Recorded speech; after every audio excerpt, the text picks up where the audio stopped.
Banjir mula melanda Terengganu.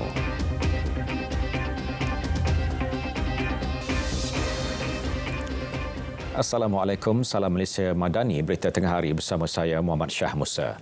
Terengganu mula dilanda banjir dengan beberapa kawasan mula dinaiki air sejak pukul 4 pagi tadi berikutan hujan lebat tanpa henti. Setakat 11 pagi tadi, 3 pusat pembedahan sementara PPS dibuka, masing-masing 2 di Kuala Nerus dan 1 di Kuala Terengganu. 184 penduduk terjejas daripada 67 keluarga telah dipindahkan setakat 12 tengah hari. Sekretariat Jawatan Kuasa Pengurusan Bencana Negeri Terengganu memaklumkan 124 penduduk dari 54 keluarga ditempatkan di PPS Dewan Serbaguna Tok Jembal.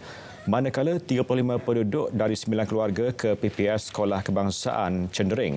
Operasi pemindahan masih berjalan di PPS Dewan Flat Batin Perdana. Beberapa PPS lagi dijangka dibuka bagi menempatkan penduduk terjejas di lain-lain kawasan. Kesesakan turut berlaku di sekitar Bandaraya Kuala Terengganu selepas laluan utama dinaiki air antara 0.5 hingga 1.5 meter.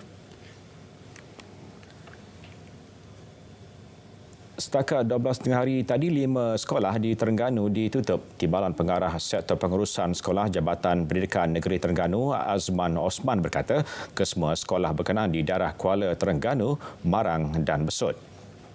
Sekolah berkenaan ialah SK Sri Budiman, SK Losong dan SK Tok Dir di Kuala Terengganu. Manakala 2 lagi sekolah ialah SMK Tun Telanai di Marang yang beroperasi sehingga 12 tengah hari tadi dan SK Bukit Puteri di Besut. 3 lagi pelajar yang turut terjejas banjir ditempatkan di SK Cendering yang turut dijadikan pusat penempatan sementara. Bagaimanapun, semua guru dan murid diarahkan untuk mengikuti proses pembelajaran seperti biasa melalui mod pengajaran dan pembelajaran di rumah PDPR. JPNT juga sedang memantau perkembangan terkini di sekolah-sekolah lain kerana hujan masih melanda di beberapa daerah di Terengganu. Sebarang perubahan akan dimaklumkan segera kepada ibu bapa untuk tindakan segera. Sementara itu, Universiti Malaysia Terengganu UMT mengaktifkan bilik gerakan bencananya bagi memberi maklumat terkini dan bantuan kepada pelajar serta kaki tangan yang berada di dalam kampus dan sekitarnya. Naib Chancelornya Profesor Datuk Dr. Mazlan Abdul Ghaffar berkata bilik gerakan dan talian hotline 24 jam dikendalikan pejabat hal ehwal pelajar dan alumni serta pejabat keselamatan. Beberapa kawasan berdekatan kampus yang rata-rata kediaman pelajar luar kampus turut dinaiki air, iaitu Kampung Tok Jembal, Kampung Gong Pak Jin, Kampung Pak Tuyu dan Kampung Jati turut dinaiki air. PPS di Dewan Pusat Sukan UMT turut dibuka bagi membolehkan pelajar berpindah. Setakat 9 pagi tadi, 20 pelajar telah berpindah ke PPS berkenaan. Bantuan zakat RM100,000 kepada pelajar dan komuniti setempat yang terkesan banjir turut diperuntuk melalui Pusat Islam Sultan Mahmud.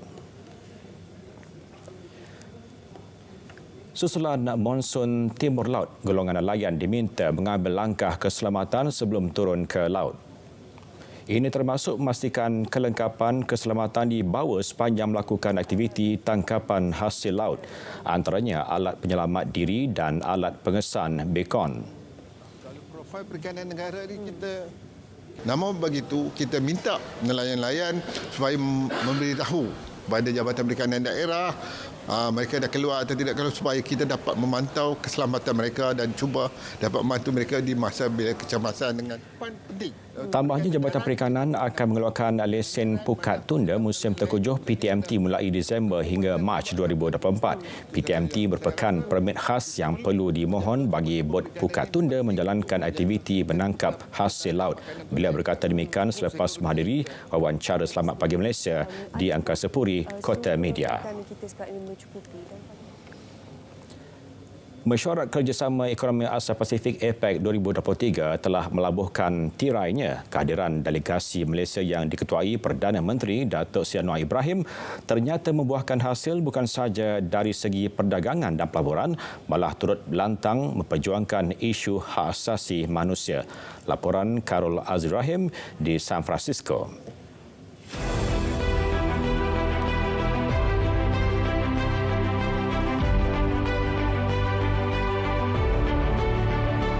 Tidak dinafikan pentas APEC menjadi medan menzahirkan keresahan dunia berhubung tindakan ganas rejim Zionis. Bukan sahaja Malaysia, malah Brunei dan Indonesia turut sepakat dalam isu Palestin. We had the opportunity to express. I mean, after this international conference, the important aspects that we are able to articulate our position, engage privately, and discuss intimately some of these issues. And not in a combative mood, but at least to secure understanding and collaboration.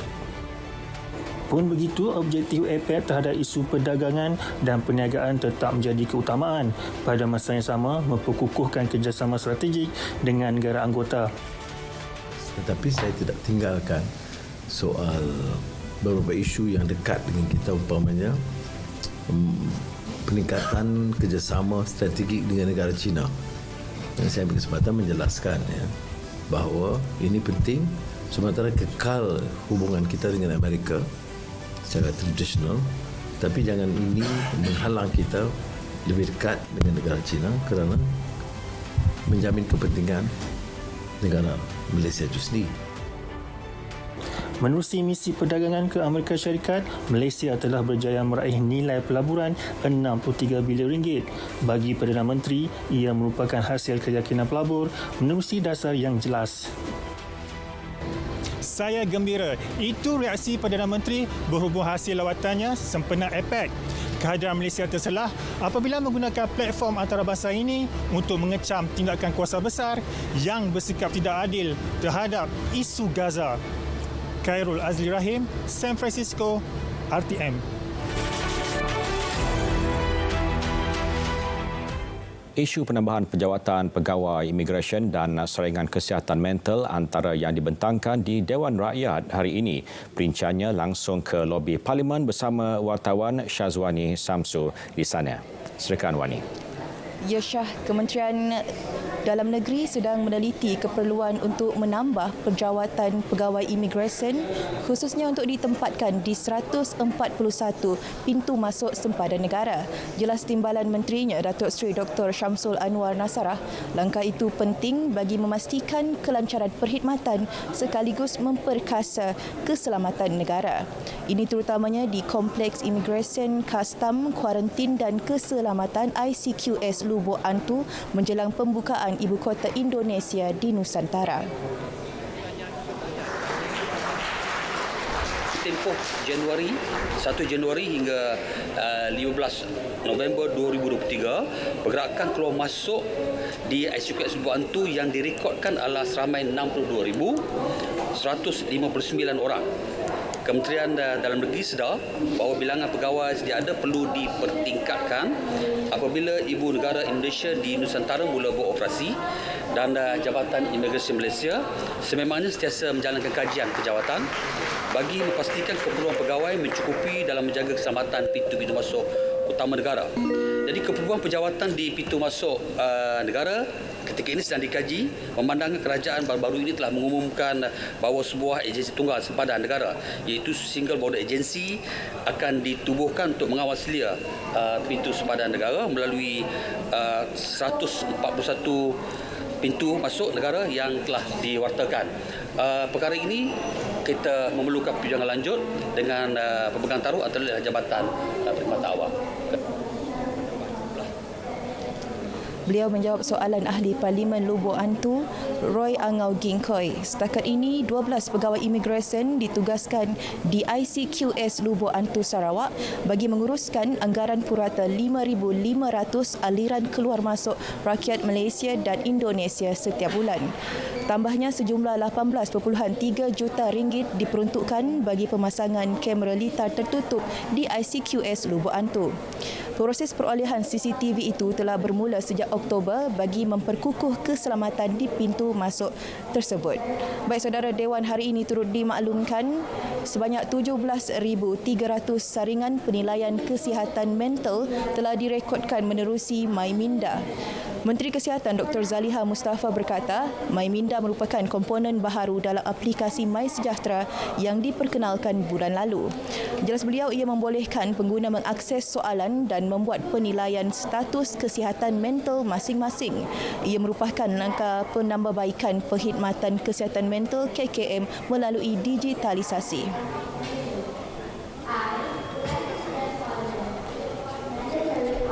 Sejak ia dilancarkan, tidak sampai sebulan, Yang Berhormat, iaitu pada 15 November 2023, kita dapati dalam MySejahtera ini telah ada sejumlah 17,300 saringan yang telah dilakukan. Dan daripada situ, sebanyak 3,983 iaitu 23% daripada saringan itu kita dapati mempunyai risiko kemurungan. Kemudian 15% lagi iaitu 2,592 mempunyai risiko keresahan. Jadi individu-individu yang mempunyai risiko begini, mereka sebenarnya ada akses secara terus melalui MySejahtera MyMinda ini bahan-bahan psikopendidikan yang boleh dilihat terus, ataupun jika mereka mahu mendapatkan bantuan dari sudut kaunseling dan sebagainya, mereka boleh menghubungi talian bantuan krisis kami, iaitu talian HEAL di. Selain itu, KKM turut menerima 26,139 panggilan menerusi talian bantuan krisis kesihatan mental HEAL 15555. Daripada angka itu, lebih 16,000 pemanggil telah menerima bantuan sokongan emosi. Beliau menjawab soalan tambahan ahli Parlimen Parit Sulong. Terdahulu pada pembukaan sidang hari ini, Speaker Dewan Rakyat Tan Sri Johari Abdul menyeru masyarakat mendoakan semua, khususnya kanak-kanak di Gaza, agar diberi perlindungan daripada sebarang kezaliman. Masyarakat seluruhnya agar sentiasa menjalankan tanggungjawab dalam memastikan bahawa mereka dapat membesar bebas daripada diskriminasi, keganasan, eksploitasi dalam suasana yang selamat dan sejahtera. Yang Berhormat, kini warga dunia begitu terkesan dengan konflik Palestin-Israel yang semakin meruncing. Sehingga hari ini lebih 700,000 kanak-kanak di semenanjung Gaza kehilangan tempat tinggal dan lebih 4,600 orang telah kehilangan nyawa dan hampir 9,000 orang lagi cedera. Marilah kita mendoakan agar semua kanak-kanak, khususnya yang berada di semenanjung Gaza, diberikan perlindungan daripada sebarang bentuk kezaliman. Beliau turut menyeru masyarakat untuk memperbaharui tekad untuk terus melindungi hak kanak-kanak selaras dengan sambutan Hari Kanak-kanak. Dalam pada itu, di Dewan Negara hari ini, Yang di-Pertua Dewan Tan Sri Dr. Wan Junaidi mahu intipati perbahasan para senator lebih kritikal dan tidak dipengaruhi mana-mana pihak. Ini penting agar fungsi semak dan imbang Dewan itu dapat direalisasi selain perkara yang dibahas lebih konstruktif dan produktif. Perbahasan Yang Berhormat Ahli Dewan Negara memain peranan penting dalam menilai rang undang-undang dan usul dibawa dari Dewan Rakyat. Input perbahasan yang produktif, kritikal, ini juga mewajarkan kelayakan pelantikan sejajar dengan pengalaman profesional dan kepakaran masing-masing. Saya Rita Sarimah, anak Patrick Inso. Beliau berkata demikian dalam ucapan mengalu-alukan pelantikan semula Senator Rita Sarimah Patrick Inso dalam majlis mengangkat sumpah di Dewan Negara. Senator Rita Sarimah Patrick Inso merupakan lantikan yang di-Pertuan Agong berkuat kuasa 20 November 2023 hingga 19 November 2026. Baik saudara, demikian perkembangan dari bangunan Parlimen. Untuk makluman, Dewan kini sedang berhenti rehat dan akan kembali bersidang pada 2.30 petang bagi menyambung perbahasan rang undang-undang perbekalan 2024 peringkat jawatan kuasa. Dari sungai hingga segara, Palestin pasti merdeka.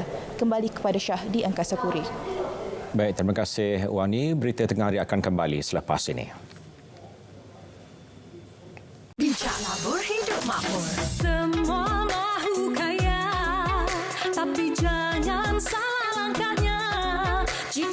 berdaya hidup sengsara.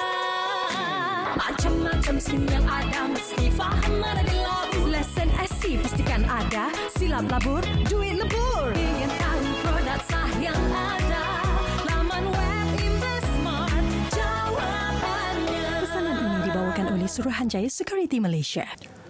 Bekas Ketua Jabatan Pengurusan Ibu Pejabat Polis Kontingen Kuala Lumpur, Datuk Syahrul Anwar Abdul Latif dan isteri yang terlibat dalam kemalangan di Tanjung Tualang, Perak semalam dijangka dibenar keluar hospital hari ini. Dalam kejadian kira-kira 3.15 petang, pasangan tersebut mengalami sakit di bahagian dada dan dirujuk ke sebuah hospital swasta di Ipoh. Kita masih lagi menyiasat tunangan tersebut dan Datuk Syahrul masih lagi mendapat rawatan. Kita tak tahu, kita ada mengambil keterangan daripada semua orang yang terlibat dalam perkara tersebut. Ketika kejadian, bekas pegawai polis yang pernah membintangi drama popular Gerak Khas dalam perjalanan dari arah Batu Gajah ke Tanjung Tualang setiba di lokasi sebuah kereta dirempuh dari arah belakang oleh sebuah kenderaan lain sebelum masuk ke laluan bertentangan dan bertembung dengan kenderaan dipandu Datuk Syahrul. Sementara itu, berhubung video tular kekecohan sekumpulan pemain dan pengadil di Manjung semalam, Ketua Polis Perak memberitahu pihaknya belum terima sebarang laporan berhubung insiden terbabit. Setakat ini kita belum lagi menerima laporan dan jika lagi kita ada menerima laporan, kita akan buat siasatan. Setakat belum ada laporan lagi. Video berdurasi 30 saat itu menunjukkan seorang pengadil lari menyelamatkan diri selepas dikejar sekumpulan pemain dan jurulatih. Situasi itu bagaimanapun cuba dikawal orang awam yang berada di tempat kejadian. Kuala Muda bukan saja daerah yang merekodkan kemalangan maut tertinggi di Kedah, juga di negara ini. Pengarah Jabatan Pengangkutan Jalan JPJ Negeri Aman Shah Hashim berkata, secara keseluruhan 452 kes kemalangan maut dicatatkan bermula Januari hingga September lalu di negeri berkenaan dan angka itu lebih tinggi berbanding 408 kes dalam tempoh sama tahun lalu. Dari jumlah itu, 121 kes kemalangan maut berlaku di Kuala Kedah berbanding 108 kes pada 2022. Dua daerah lagi turut mencatatkan kemalangan maut tinggi iaitu Kota Star 75 kes dan Kulim 63 kes. Justru Aman Shah menyeru semua pihak berperanan untuk membantu kerajaan mengurangkan kadar kemalangan di Kedah khususnya di lokasi berisiko. Di Mahkamah Session Ipoh, salah seorang rakan kongsi syarikat Fulyi Petroleum didakwa atas pertuduhan menjual barang kawalan berjadual iaitu diesel pada November 2022. Yip Kian Yu, 54 tahun bagaimanapun mengaku tidak bersalah ketika pertuduhan dibaca terhadapnya di hadapan Hakim Azizah Ahmad. Tertuduh sebagai pemegang dan lesen borong didapati menjual 10,920 liter minyak diesel kepada syarikat Keto Bitumen Sdn Bhd yang tidak mempunyai lesen atau kelulusan bertulis yang sah daripada pengawal bekalan. Kes didakwa mengikut Seksyen 22/2 Akta Kawalan Bekalan 1991 Pindaan 2006. Jika sabit kesalahan, denda tidak lebih RM2 juta. Sebutan semula kes pada 10 Januari tahun depan.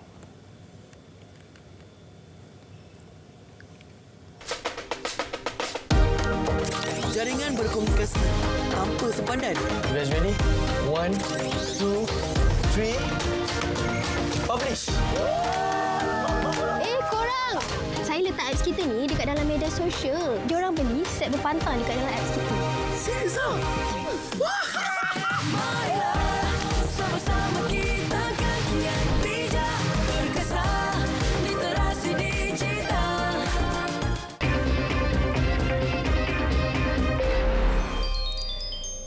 Info niaga, Bursa Malaysia memulakan dagangan rendah awal minggu berikutan kekurangan pemangkin selepas prestasi bercampur-campur Wall Street minggu lalu. Indeks BMKLCI susut 5.15 mata kepada 1,455.52 mata setakat pukul 12.30 tengah hari tadi. Kaunter saham aktif menyaksikan saham Hong Seng meningkat setengah sen kepada 4 sen. Top Glove naik 2.5 sen kepada 81 sen, diikuti Lefom juga melonjak 1 sen kepada 29.5 sen. Allianz turut mendahului kaunter saham paling untung melonjak 30 sen kepada RM17.14. Disusuli Petronas Dagangan meningkat 22 sen kepada RM22.96, manakala Master bertambah 19 sen kepada RM2.97.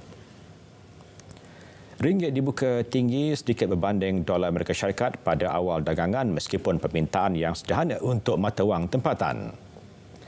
Pada pukul 12 tengah hari, ringgit diniagakan pada 4.66 berbanding dolar Amerika. Berbanding dolar Singapura, ringgit disebut pada 3.47 dan berada pada 3.13 berbanding yen. Ringgit diniagakan pada 5.81 berbanding pound sterling dan disebut pada 5.09 berbanding euro. Manakala berbanding baht, ringgit diagangkan pada 13.28. Akaun ketiga ataupun akaun fleksibel kumpulan wang simpanan pekerja KWSP bakal mula dilaksanakan pada April 2024. Timbalan Menteri Kewangan 1 Dato' Seri Ahmad Maslan berkata pelaksanaan itu dilaksana selepas pengumuman dividen bagi akaun KWSP pada Februari depan. Ketika ini, kerajaan sedang meneliti kaedah terbaik dalam pelaksanaannya agar tidak menjejaskan pendapatan pencarum KWSP. Akaun ketiga itu adalah daripada peratusan yang tertentu daripada contribution ataupun caruman mereka, dan dia hanya boleh dikeluarkan waktu kecemasan. Apakah maksud kecemasan itu akan diperincikan? Kecemasan yang bagaimana? Beliau berkata demikian selepas mesyuarat Lembaga Pengarah dan Seminar Persatuan Keselamatan Sosial ASEAN ke-40.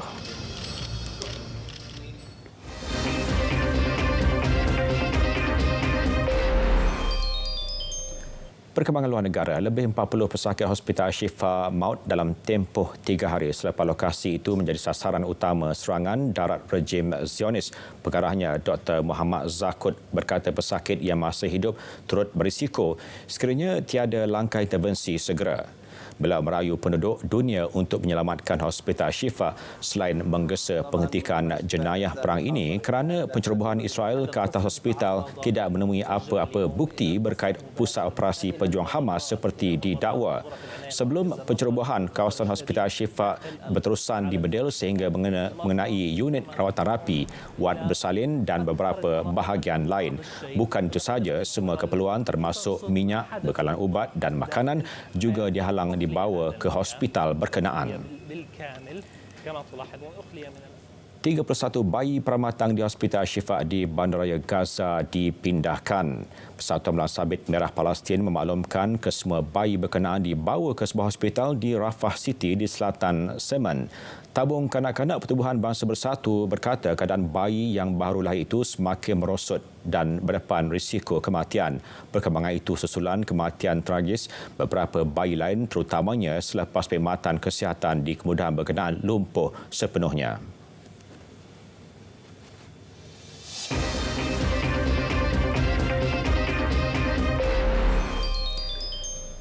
Beralih ke berita sukan, kejohanan tenis inter-tim double Selangor yang berlangsung selama 3 hari melabuhkan tirainya semalam dengan menyaksikan pasukan Zulfar muncul juara edisi kedua itu.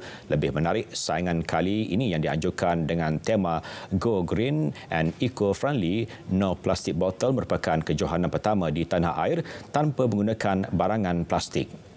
Saingan yang diadakan selepas 9 tahun sejak kali pertama dianjurkan pada 2014 menyaksikan penyertaan terbanyak dengan seramai 144 peserta dari Malaysia, Singapura dan Indonesia serta kelab dari luar Lembah Kelang.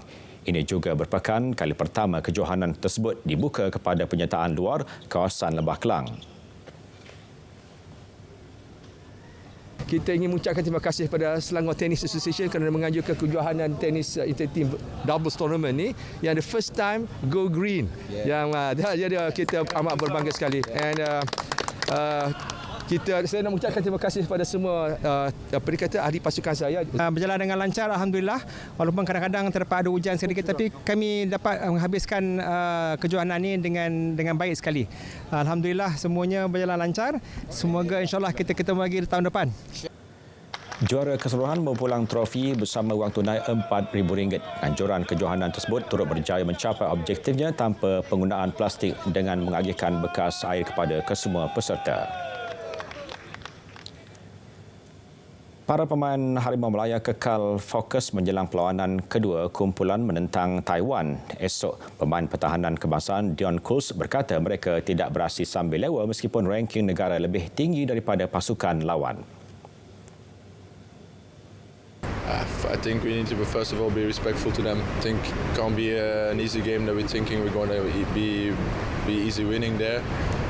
It's an away game, so you never know what can happen over there. But yeah, it's true. I think they are really a quite solid team. Saw some clips already from them, so it will not be an easy game. But if we do our jobs well and everything what we can, I'm pretty sure we can beat them.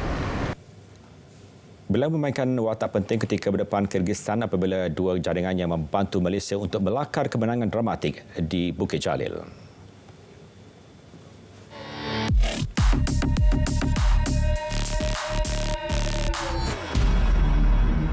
Sebab kes ini sangat besar. Kalau sekiranya seandainya perkara ini berlaku, dia akan menyebabkan bidang kuasa Mahkamah Syariah itu akan sebahagian besar akan terapun. Lagi hantaran tular mendakwa undang-undang jenayah syariah di negara ini terancam dikesan. Dakwaan dibuat pemimpin gabungan parti pembangkang. Ia meneruskan kesinambungan dakwaan yang terlebih dahulu dicanang sayap pemuda parti.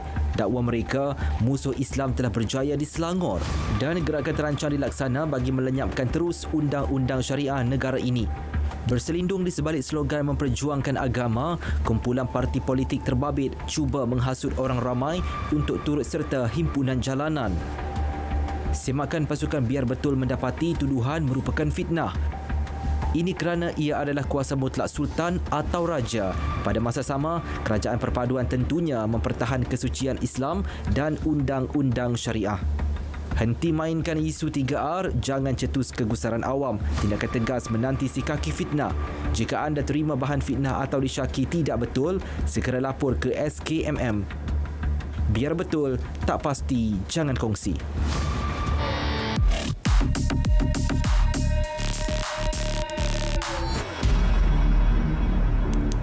Rakyat Malaysia memang hebat kerana tegas pertahankan hak Palestin.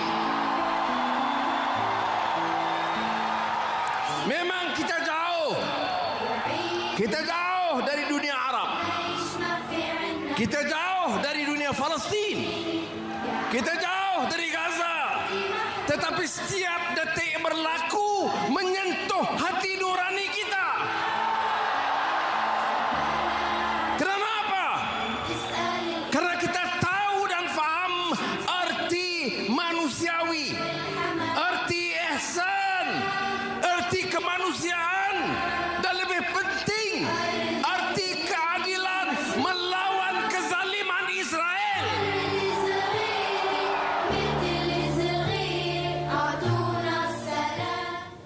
Berita tengah hari berakhir di sini. Dari sungai ke segara, Palestin pasti merdeka. Malaysia Madani tekad perpaduan penuh harapan. Assalamualaikum.